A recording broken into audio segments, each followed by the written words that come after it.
નમસ્કાર બાળકો, તમારા બધાનું ફરીથી એક વખત enjoying English with Vijay Patel નામની યુટ્યુબ ચેનલમાં સ્વાગત છે.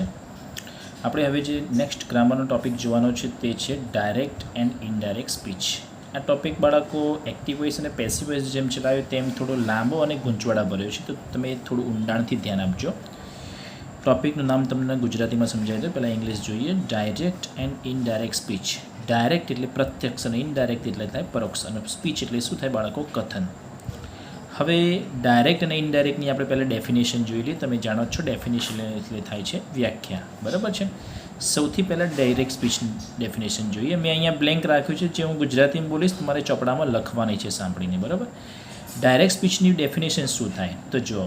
જ્યારે બોલનાર માણસ સાંભળનારને પોતાની જ વાત સીધી ભાષામાં જણાવતો હોય, બરાબર છે. જ્યારે બોલનાર માણસ પોતાની જ વાત સામેવાળા એટલે કે સાંભળનારને જણાવે છે.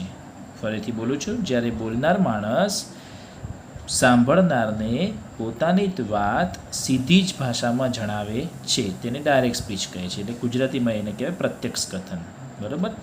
હવે ઇનડાયરેક્ટ સ્પીચ જોઈએ તો ઇનડાયરેક્ટ સ્પીચની જ્યારે આવડશે તો તમે ડાયરેક્ટ સ્પીચમાં ઓટોમેટિક ખબર પડી જશે. જો ઇનડાયરેક્ટ સ્પીચની કેવી છે, જ્યારે બોલનાર માણસ સાંભળનારને બીજા કોઈની વાત, બરાબર છે. આમાં શું હતું ડાયરેક્ટ સ્પીચમાં? પોતાની વાત. ફરીથી બોલું. ડાયરેક્ટ સ્પીચ જો ઇનડાયરેક્ટ પછી બોલનાર માણસ સાંભળનારને પોતાની વાત સીધી ભાષામાં જણાવતો ને ડાયરેક્ટ સ્પીચ કહેવાય. ઇનડાયરેક્ટ સ્પીચ સાંભળો. જ્યારે બોલનાર માણસ સાંભળનારને બીજા કોઈની વાત થોડા ઘણા ફેરફાર કરીને જણાવે તો તેને ઇનડાયરેક્ટ સ્પીચ કહે છે. I think you can understand. હું વિચારું છું કે તમને ખબર પડી શકે છે, બરાબર છે. હવે ડાયરેક્ટ અને ઇનડાયરેક્ટ સ્પીચની ફરીથી એક ડેફિનેશન બોલી જાઉં છું. જ્યારે બોલનાર માણસ સાંભળનારને બીજા કોઈની વાત થોડા ઘણા ફેરફાર સાથે જણાવે ત્યારે તેને ઇનડાયરેક્ટ સ્પીચ કહે છે, બરાબર. હવે આ બધું પેપરમાં પૂછવાનું નથી, પણ ક્યારેક કોઈ પૂછે પ્રશ્ન તો તમને આવડવો જોઈએ, બરાબર છે. હવે parts of direct speech. Direct speech જ્યારે ભણાવતા હોય ત્યારે એના અલગ અલગ ભાગ છે.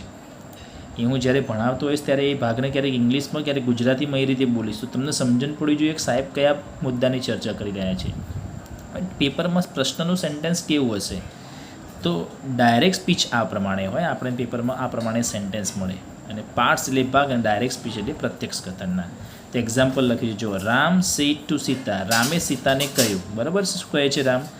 આઈ એમ યોર હસબન્ડ નાવ. હું હવે તમારો પતિ છું, બરાબર. તો આની અંદર ટોટલ ડાયરેક્ટ સ્પીચમાં 4 ભાગ હોય છે, બરાબર છે. સૌથી પહેલાં બોલનારને ઇંગ્લિશમાં કહેવાય છે રિપોર્ટર. રિપોર્ટ આપનાર રિપોર્ટર કહેવાય, બરાબર. એને કહેવાય બોલનાર. ગુજરાતી નીચે લખેલું છે 1 નંબર, જે મેં અહીંયા નંબર આપ્યો છે અને અહીંયા સામે એનું ગુજરાતી લખ્યું છે. બીજા નંબરમાં શબ્દ આવે છે સેડ ટુ. તો આ સેડ એટલે કહેવું, તો વર્બ થયું, બરાબર. પણ કોણ બોલે છે? રામ. તો રામનું વર્બ એટલે રિપોર્ટિંગ વર્બ, બરાબર છે. રિપોર્ટિંગ એટલે અહેવાલ આપતું વર્બ, બધા જણાવતું વર્બ. એટલે રામે કહે છે સીતાને. સમજણ પડે છે? રામ સીતાને કહે છે એ પ્રમાણે. એટલે રિપોર્ટિંગ વર્બ વચ્ચેનો મુદ્દો. ત્રીજા નંબરનું છે સીતા સાંભળે છે, એટલે એને કહેવાય લિસનર. જો બોલનાર પછી બોલનારનું ક્રિયાપદ આર્યુ અને સાંભળનાર. 3 મુદ્દા ક્લિયર થયા. એના પછી 4th નંબર, જ્યાં સૌથી વધારે, જેને આપણે સમજી કે આપણું ખેતર કહી શકીએ, જ્યાં આપણે મોસ્ટલી વધારે પડતી ખેતી કરવાની છે, જ્યાં વધારે પડતું ધ્યાન આપવાનું છે, જે અવતરણ ચિહ્ન વચ્ચેનું જે સેન્ટેન્સ હોય એ બોલનાર બોલ્યો હોય એટલે એને કહેવાય છે ઇંગ્લિશમાં રિપોર્ટેડ સ્પીચ. બોલાયેલું વાક્ય. રિપોર્ટેડ એટલે બોલાયેલું, સ્પીચ એટલે કે વાક્ય, કથન. ગુજરાતીમાં લખેલું છે બોલાયેલું વાક્ય, બરાબર. આ એના ભાગ થયા. રિપોર્ટર, રિપોર્ટિંગ વર્બ, લિસનર અને રિપોર્ટેડ સ્પીચ. 4 ભાગ. ઓકે, હવે સમજણ પડી ગઈ. Direct speech. હવે આ મેઇન મુદ્દો બાળકો. હવેથી તમારે ધ્યાન રાખવાની બાબત શરૂ થાય છે. જ્યારે તમે કોઈ આપણે પેપરની અંદર એક મુદ્દો યાદ રાખો, ડાયરેક્ટમાંથી ઇનડાયરેક્ટ કરવાનું જ પૂછાશે, બરાબર છે. તો ડાયરેક્ટમાંથી ઇનડાયરેક્ટ કરતી વખતે ધ્યાનમાં રાખવાના મુદ્દા કયા છે? તો પેલું જે એક્ઝામ્પલ હતું ને એ એક્ઝામ્પલનો પહેલાં મેં જવાબ લખ્યો છે, બરાબર. ક્યાં ફેરફાર છે તેને જણાવજો. રામ સેડ ટુ સીતા હતું તો અહીંયા રામ ટોલ્ડ સીતા થઈ ગયું, બરાબર. પછી આ જે અવતરણ ચિહ્ન હતા ને બંને બાજુ જોઈ લો, બંને બાજુ અવતરણ ચિહ્ન છે, દેખાય છે? આ એક અને એક આ રહ્યું બીજું, બરાબર છે. એ અવતરણ ચિહ્ન કાઢી દીધા છે બંને સાઈડમાં જવાબ, અને ત્યાં શું મૂકી દીધું આપણે? ધેટ, બરાબર. 2 ફેરફાર થયા. બધું સમજાઈશ, ચિંતા ના કરો. ત્રીજો મુદ્દો જે આઈ હતું એની જગ્યાએ આપણે કર્યું છે અહીંયા હી. પછી અહીંયા આ જો એમ હતું એની જગ્યાએ કર્યું છે અહીંયા વોઝ. યોર હતું એની જગ્યાએ અહીંયા કર્યું છે હીઝ. અને આ નાવ હતું એની જગ્યાએ અહીંયા પાછળ કર્યું છે ધેન. ઓકે, તો સમજી શકો તો 1 2 3 4 5 અને 6 ફેરફાર કર્યા છે બાળકો. તો એ 6 ફેરફાર જે કર્યા એ છે શું?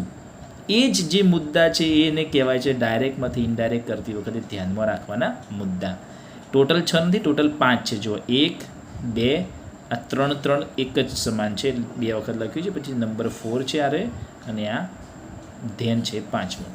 એ 5 મુદ્દાને કહેવાય શું? તો જુઓ, સૌથી પહેલો મુદ્દો રિપોર્ટિંગ વર્બ બદલવું. બરાબર છે. આ ખાલી ઓરલ માહિતી છે, ધ્યાનમાં રાખવાની. ક્યાં તમે ડાયરેક્ટમાંથી ઇનડાયરેક્ટ કરો છો, તમે જો આ 5 મુદ્દાની અંદર ફેરફાર કરો તો તમારું 100% વાક્ય સાચું પડે. જો તમે એક પણ મુદ્દો ભૂલી ગયા તો તમારી ભૂલ નીકળશે. બરાબર. રિપોર્ટિંગ વર્બ બદલવું પહેલો મુદ્દો. બીજો નંબર છે કંજક્શન મૂકવું, તો આપણે આ કંજક્શન મૂક્યું. ત્રીજો મુદ્દો છે પ્રોનાઉનનો ફેરફાર, એટલે આઈનું હી કર્યું અને યોરનું હીઝ કર્યું. બરાબર છે. આ હીઝ ના આવે, સોરી ભૂલ થઈ ગઈ છે. અહીંયા શું આવે? હર. બરાબર, ભૂલ સુધારી દીધી. બરાબર છે. એટલે જો આવી ભૂલ ના થવી જોઈએ એમ. એટલે આઈનું હી કર્યું અને યોરનું શું કરી દીધું? હર. આ બધું કેમ થયું છે એ આગળ આપણો મુદ્દો છે. બરાબર. એટલે ચિંતા ના કરો, ફેરફાર કેવી રીતે થાય એ સમજણ પડી જશે. પછી 4th નંબરનો મુદ્દો છે ટેન્સ બદલો. પહેલામાં એમ હતું એની જગ્યાએ અહીંયા આપણે કર્યું વોઝ. અને 5મો મુદ્દો છે ટાઈમ એન્ડ પ્લેસ વર્ડ બદલવા. તો પહેલામાં નાવ હતું, જોઈ શકો છો, એની જગ્યાએ અહીંયા કર્યું છે ધેન. ઓકે. હવે આ થયું કેમ એની સમજણ પહેલાં આપી દઉં, કેમનું કારણ આપી દઉં.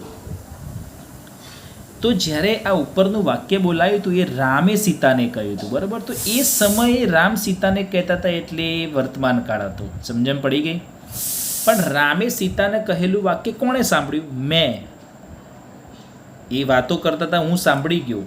જ્યારે એ વાતો કરતા હતા ત્યારે મેં એમની વાત સાંભળી. પછી જ્યારે એ સમય ભૂતકાળ થયો ત્યારે હું અત્યારે તમને જણાવી રહ્યો છું. કેવી રીતે પાછું? હું રામ નથી. સમજણ પડે છે ને? What I M trying to convey. બરાબર. હું તમને શું કહેવા માગું છું એ ધ્યાન રાખજો. હું રામ નથી, તો મારે તેમને તે કહેવું પડશે. બરાબર છે. સમજણ પડે છે ને? એટલે પ્રોનાઉન ચેન્જ કર્યા. પછી એ સમયે એમ હતું, વર્તમાન અત્યારે ભૂતકાળ થઈ ગયું એટલે એ વોઝ કર્યું. પછી યોર હતા એટલે તેમણે તો કહ્યું તું તારો, પણ મારે તો સીતા માતાને હર કહેવા પડે ને. બરાબર છે. એ પણ કર્યું. અને નાવ એટલે હવે, તો આપણે તો એ સમયનું ધ્યાન કહેવું પડશે ને. અને કંજક્શનમાં ઇનડાયરેક્ટ સ્પીચની અંદર કહ્યું હતું કે કંજક્શન આવે ધેટ અને ટોલ્ડ એ રિપોર્ટિંગ વર્બ. જ્યારે બોલનાર અને સાંભળનાર હોય ત્યારે તમે ટોલ્ડ. મેં આ 5 મુદ્દા એટલે તમને સમજાયા છે. બાળકો, આ ઓરલ માહિતી છે, પણ જરૂરી આ 5 મુદ્દાને તમારે યાદ રાખવાનું કે ટેન્સ બદલતી વખતે 5 મુદ્દા ફેરફાર કરવા પડશે. તમે આ 5 મુદ્દામાંથી એક પણ મુદ્દો જો ભૂલી ગયા બાળકો, તમારી ભૂલ નહીં કરશે. બરાબર. હવે આ 5 મુદ્દાની અંદર ઉપરના જે 2 મુદ્દા છે ને અવતરણ ચિહ્નથી બહાર ના આવે. જો આઈથી શરૂ થયું તેની જગ્યાએ હી કર્યું, જોઈ શકો છો. એટલે રિપોર્ટિંગ વર્બ અહીંયા આવે ને અહીંયા કંજક્શન આવે. તે અવતરણ ચિહ્નની બહાર ના થયા. અને અવતરણ ચિહ્નની અંદરના 3 છે. કયા કયા છે? તો પ્રોનાઉન, ટેન્સ અને ટાઈમ એન્ડ પ્લેસ વર્ડ. બરાબર. તો આપણે આ 3 મુદ્દાને પહેલાં એક લેક્ચરમાં સમજીશું. પ્રોનાઉન કેવી રીતે બદલાય, ટેન્સ કેવી રીતે બદલાય અને ટાઈમ એન્ડ પ્લેસ વર્ડ કેવી રીતે બદલાય. સમજણ પડી ગઈ બાળકો? અને પછી આપણે સેન્ટેન્સ વાઇઝ આ રિપોર્ટિંગ વર્બ અને કંજક્શનને જોઈશું. આમાં તમને કશું હોમવર્ક આપવામાં આવશે નહીં. આ ખાલી ઓરલ માહિતી તમારે ચોપડામાં લખવાની જ છે. બરાબર. Thank you.